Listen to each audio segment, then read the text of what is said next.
بسم اللہ الرحمن الرحیم والصلاة والسلام علی رسول اللہ وعلی آلہ وصحبہ اجمعین۔ معزز ناظرین و سامعین اکرام، السلام علیکم ورحمۃ اللہ وبرکاتہ۔ حضرت خواجہ محمد بابا سماسی رحمۃ اللہ تعالی علیہ۔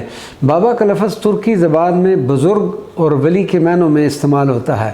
حضرت خواجہ محمد بابا سماسی 7 خواجگان نقشبند میں نہایت بلند مرتبہ و مقام کے مالک ہیں۔ آپ کی ولادت گاؤں سماس میں ہوئی۔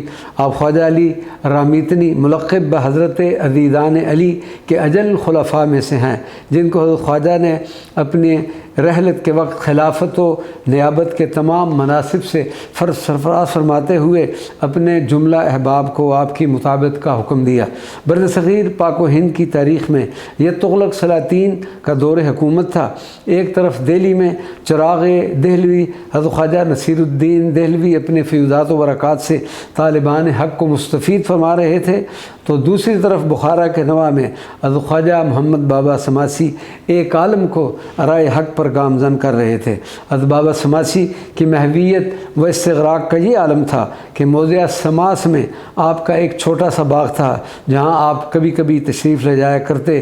وہاں انگور کی شاخوں کو اپنے دست مبارک سے تراشتے، مگر اس کام میں بہت دیر لگ جاتی، کیونکہ جب آپ انگور کی ایک شاخ کو کاٹتے تو غلبہ حال و استغراق کی وجہ سے آری آپ کے دست مبارک سے گر پڑتی اور آپ بے خود ہو جاتے۔ جب ہوش میں آتے تو پھر شاخ انگور کو کاٹنے لگتے، پھر وہی کیفیت ہوتی اور آپ پر وہی کیفیت طاری دوبارہ ہو جایا کرتی۔ حضرت بابا سماسی جب بخارا کے نواح میں کشک ہندوان کے پاس سے گزرتے تو فرمایا کرتے تھے، ادیں خاک بوئے مرد می آید زود باشک کہ کشک ہندواں قصر عارفاں شود۔ اس زمین میں سے ایک مرد کی خوشبو آتی ہے، قریب ہے کہ کشک ہندوان قصر عارفان بن جائے گا۔ ایک مرتبہ پھر اس جگہ تشریف لائے تو فرمایا کہ اب وہ خوشبو تیز ہو گئی ہے، معلوم ہوتا ہے کہ وہ خوش نصیب بچہ پیدا ہو گیا ہے۔ اس وقت حضرت خواجہ بہاؤالدین نقشبندی کو پیدا ہوئے صرف 3 دن ہوئے تھے۔ حضرت بابا سماسی کا وصال 755 ہجری موضع سماس میں ہوا۔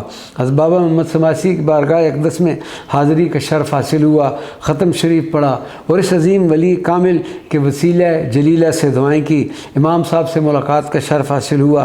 حضرت بابا سماسی کے مدار مبارک پر حاضری کے ساتھ بخارا میں موجود 7 خواجگان نقشبندیہ کے مدارات مبارکہ پر ہماری حاضری مکمل ہوئی۔ اللہ تبارک و تعالیٰ ان جملہ خواجگان نقشبندیہ کے فیوضات و برکات سے ہم سب کو مستفید فرمائے۔ وما علینا الا البلاغ المبین۔